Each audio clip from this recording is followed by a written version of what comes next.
मोतीचूर लाडू नाही, पण मोतीचूर लाडूपेक्षा जास्त सोपे, चवीला भन्नाट आणि अजिबात पाकाचं टेन्शन न घेता मी आज बनवतीये दामट्यांचे लाडू। नमस्कार, मी वर्षा रेसिपीमध्ये तुमच्या सगळ्यांचं अगदी मनापासून सहर्ष स्वागत। आज आपण बनवतोय दिवाळी विशेष डाळीचे लाडू। डाळीच्या लाडूंना काही भागांमध्ये दामट्यांचे लाडू असंही म्हटलं जातं आणि हे लाडू बनवायला खूप सोपे आहेत। फक्त इथे सांगितलेल्या काही छोटे छोटे टिप्स तुम्हाला लक्षात ठेवायचे आहेत। मुख्य म्हणजे मी तुम्हाला इथे वजनी आणि वाटीचं दोन्ही प्रमाण दिले, त्यामुळे पहिल्याच प्रयत्नात तुमचे लाडू अगदी परफेक्ट तयार होतील। चला तर मग इतक्या साध्या सोप्या रेसिपीला लगेचच सुरुवात करूया। प्रामुख्याने नगर भागामध्ये दामट्यांचे लाडू बनवले जातात। आजचे हे लाडू आपण 1 किलोच्या प्रमाणात बनवतोय। घरातील कोणतेही एक पातेलं घ्यायचे आणि त्याने बेसन पीठ मोजून घ्यायचं आणि ज्या भांड्याने तुम्ही बेसन पीठ मोजाल त्यानेच नंतर इतरही साहित्य देखील मोजून घ्यायचे आहे। अगदी हलक्या हाताने प्रेस करून मी इथे बेसन पीठ 2 पातेलं घेतलं आहे। आता हे तिसरं पातेलं भरवते, म्हणजे अगदी हलक्या हाताने भरलेली 2.5 पातेली बेसन पीठ घेतले, म्हणजेच मी इथे पूर्ण 1 किलो बेसन पीठ घेतलं आहे।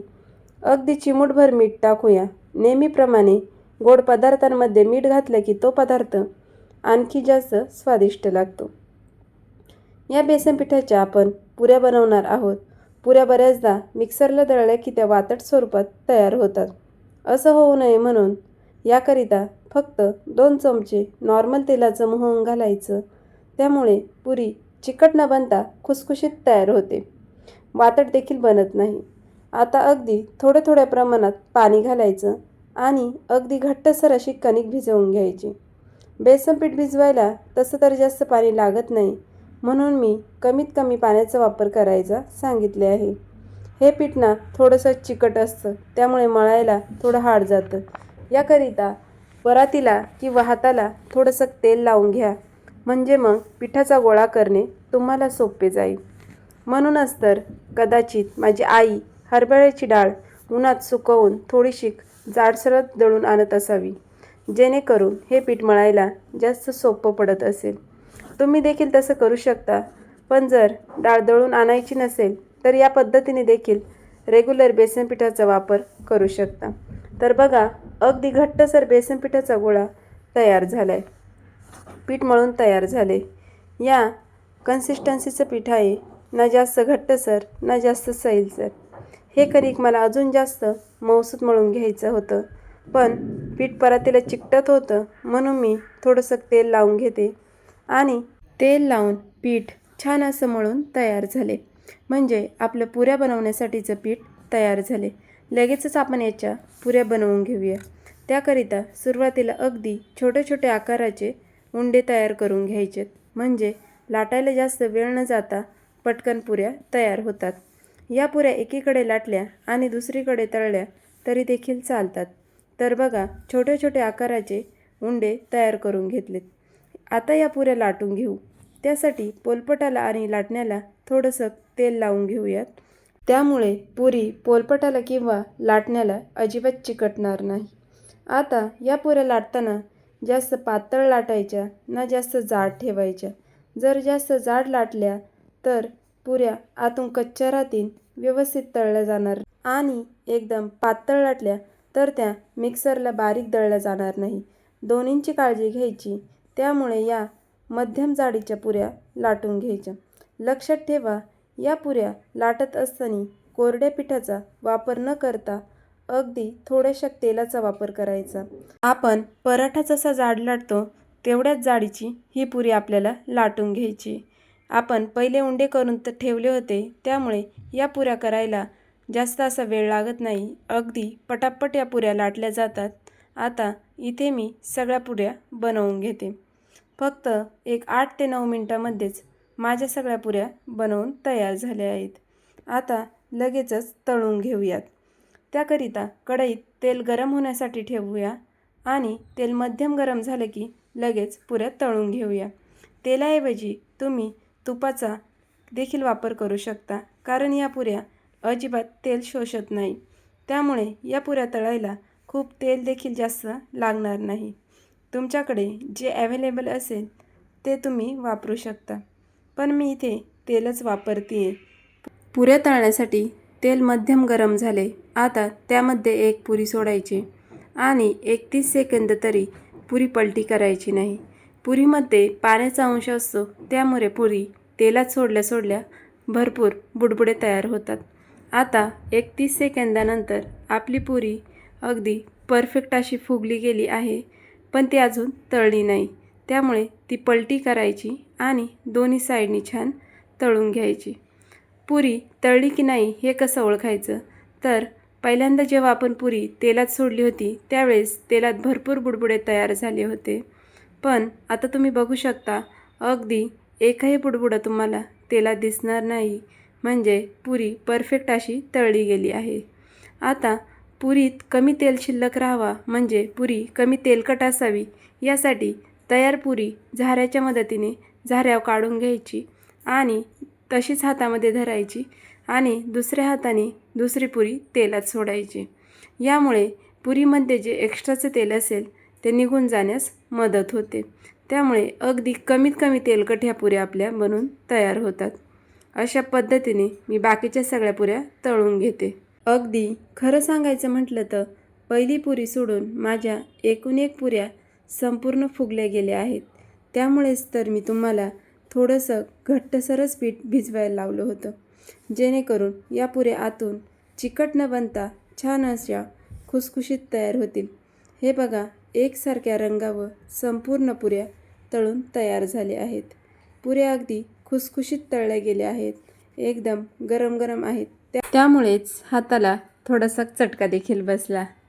आता या पुऱ्या थोड्याशा कोमट होऊन देते आणि मग चुरायला घेते. अगदी जास्त थंड पण होऊन नाही द्यायच्या. जर जास्त थंड झाल्या तर चुरायला वेळ लागू शकतो. त्यामुळे थोड्याशा पुऱ्या कोमट झाल्या की या चुरून घ्यायचा. जमन तेवढा बारीक भुगा करायचा प्रयत्न करायचा. जर जास्त बारीक भुगा करता नाही आला तरी काही हरकत नाही, कारण हे मिक्सरलाच आपण बारीक करणार आहोत. तर इथे या सगळ्या पुऱ्यांचा मी जमन तेवढा बारीक भुगा करून घेते. तर तयार पुऱ्यांचा भुगा करून तयार झाला आहे. त्यासाठी आता मी या पद्धतीचं मोठ्या आकाराचं मिक्सरचं भांडं घेतलं आहे. यामध्ये या चुरलेल्या पुऱ्या घालूयात आणि थोड्याशा रवाळ दळून घेऊयात. जेवढं बसेल तेवढंच मिश्रण मिक्सरच्या भांड्यात घालायचं आणि हे एकदा दळून घ्यायचं. आणि थोडं थोडं करीत सगळं मिश्रण मी मिक्सरच्या भांड्यामध्ये घालून हे चांगलं दळून घेणार आहे. तर हे बघा, सगळं मिश्रण दळून तयार आहे. आता हे मी चाळणीने चाळून घेते, म्हणजे मग एकसारखं दाणेदार टेक्स्चर येईल. आणि एखादी अर्धी पुरीचा जाडसर कण शिल्लक राहिला असेल तर पुन्हा एकदा आपण दळून घेऊ शकतो.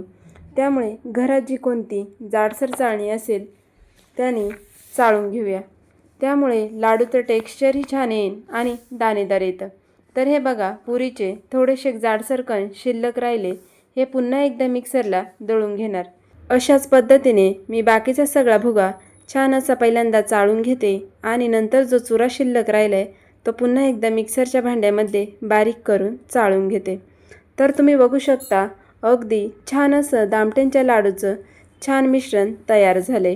अगदी हातात घेतल्यावर असं वाटतंय याची छोटी छोटी बुंदीच तयार करून घेतली आहे. म्हणून तर मी तुम्हाला म्हणाले होते मोतीचूर लाडू नाही, पण मोतीचूर लाडूसारखे हे लाडू दिसतात. आता लगेचच पाक बनवायला घेऊया. त्यासाठी एक पातेलं गॅसवर ठेवले. आता ज्या पातेल्याने आपण बेसन पीठ मोजून घेतलं होतं ना, त्याच पातेल्याने साखर मोजून घेते. वजनी प्रमाण म्हणाल तर 900 ग्रॅम आणि पातेल्याने मोजली तर 1.25 पातेलं साखर आहे. अगदी अचूक प्रमाण आहे, ज्यामुळे पाकही परफेक्ट बनेल आणि लाडूला गोडी देखील अगदी व्यवस्थित येईल. संपूर्ण साखर पातेल्यामध्ये घातल्यानंतर पसरून द्यायची आणि साखर बुडेल इतकंच पाणी घालायचे, म्हणजे पातेल्याने मोजलं तर 1.25 पातेलं. आता साखर सुरुवातीला चमच्याने अशीच हलवत राहा, ही पटकन विरघळेलच. आपला पाक पटकन तयार होईल, वेळ वाचेल. साखर संपूर्ण विरघळल्यानंतर जरा वेळ मी याला उकळी येऊन दिली. आता यामध्ये चिमूटभर खाण्याचा पिवळा रंग घालते, किंवा पिवळ्या रंगाऐवजी तुम्ही केशरी रंग घातला तरी देखील चालेल. साखर विरघळल्यानंतर मध्यम आचेवर एक 5 ते 6 मिनिट पाक चांगला शिजवून दिला त्यानंतर आता पाक चेक करूया. पाक चेक करण्यासाठी पळीमध्ये पाक घेतला. त्यातला अगदी शेवटचा थेंब मी एका प्लेटमध्ये काढून घेतला. तो थेंब थंड झाल्यानंतर प्लेट सरळ केली की थेंब खाली येतोय, म्हणजे अजून आपला पाक तयार झाला नाही. पुन्हा एकदा मी पाक 2 मिनिट चांगला शिजवून घेतला. त्यानंतर पुन्हा एकदा तसाच थेंब मी प्लेटवर काढला आणि प्लेट गोलाकार फिरवली तरी जास्त पाक पसरत नाही आहे. आणि पाक थंड करून झाल्यानंतर 2 बोटांमध्ये घेऊन बघितला की याची अशा पद्धतीची तार तुटली जाते. या एक 5 ते 6 मिनिटानंतर चेक केल्यावर पाक असा खाली येत होता, पण त्यानंतर 2 मिनिट अजून जाऊन पुन्हा एकदा चेक केला तर पाक अजिबात पसरत नाही. त्यावेळेस समजायचं की आपला पाक अगदी अचूकरित्या तयार झाला आहे. या स्वरूपाचा आपल्याला पाक बनवून घ्यायचा आहे. ना जास्त घट्टसर बनवायचा आहे, ना जास्त पातळ बनवायचा आहे. जरी हा पाक पातळ बनला किंवा घट्टसर बनला तरी मी तुम्हाला व्हिडिओच्या शेवटी टिप्स देणारच आहे. आता थोडं थोडं करत हे मिश्रण परातीत ओतूया आणि व्यवस्थितरित्या मिक्स करून घेऊया. पाक आपण यामध्ये थोडं थोडं करून घातला की मग आपल्याला पाकाचाही अंदाज येतो आणि त्यासोबत व्यवस्थित मिक्स देखील केलं जातं. त्यामुळे यामध्ये जरा देखील गाठी तयार होत नाही. तर बघा, थोडा थोडा पाक करून संपूर्ण पाक यामध्ये घालणार आहे आणि व्यवस्थित असं मिक्स करून घेणार आहे. आता मी तर या ठिकाणी पाकाचं अचूक प्रमाण घेतलेलं आहे, त्यामुळे संपूर्ण पाक मला लागला. पण काही वेळेला एखादी डाळ असते जी जास्त पाक शोषून घेत नाही, थोडासा पाक शिल्लक राहतो. अशा वेळेस हा पाक इतर कोणत्याही गोडाच्या रेसिपीमध्ये वापरू शकता. जसं की दिवाळीला आपण शंकरपाळी बनवतो, गुलाबजाम बनवतो, तसेच रव्याचे लाडू देखील बनवतो. या गोडाच्या रेसिपीमध्ये तुम्ही हा पाक वापरू शकता. संपूर्ण मिश्रण मिक्स करून झाले. आता हलकंसं थंड करून घ्यायचे. त्यामुळे मी हे झाकून 2 तासासाठी साईडला ठेवून देते.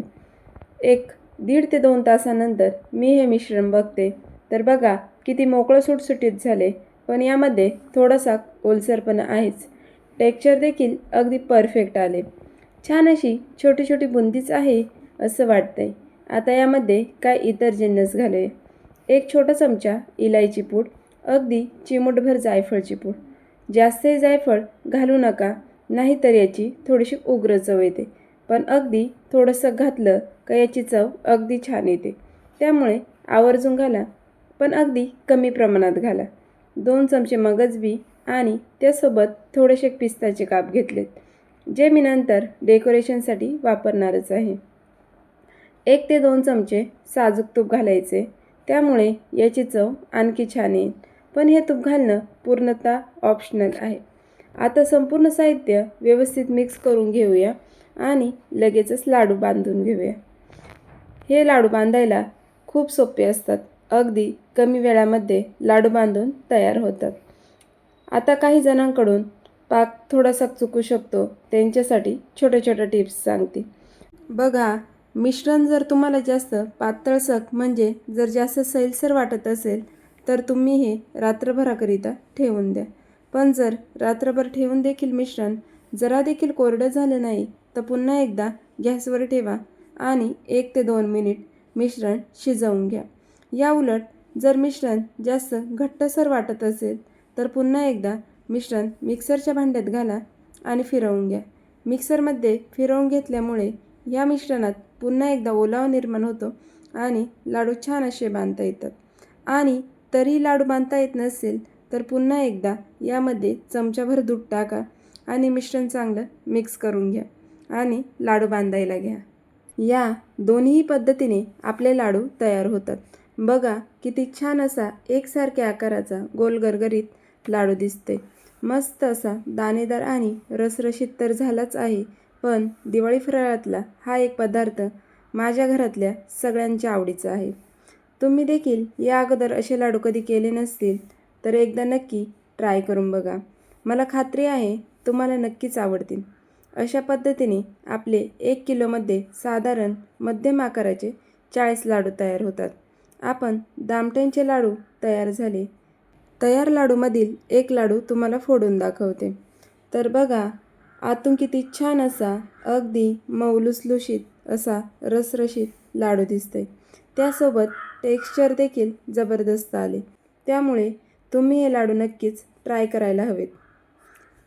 तुम्हाला आजची रेसिपी कशी वाटली कमेंट्समध्ये कळवा. रेसिपीमध्ये भरपूर साऱ्या टिप्स दिल्यात, तसेच परफेक्ट प्रमाण देखील दिले. त्यामुळे व्हिडिओला एक लाईक, शेअर, सबस्क्राईब नक्की करा. पुन्हा भेटूया दिवाळीच्या अशाच एका नवीन रेसिपीमध्ये. तोपर्यंत बाय बाय.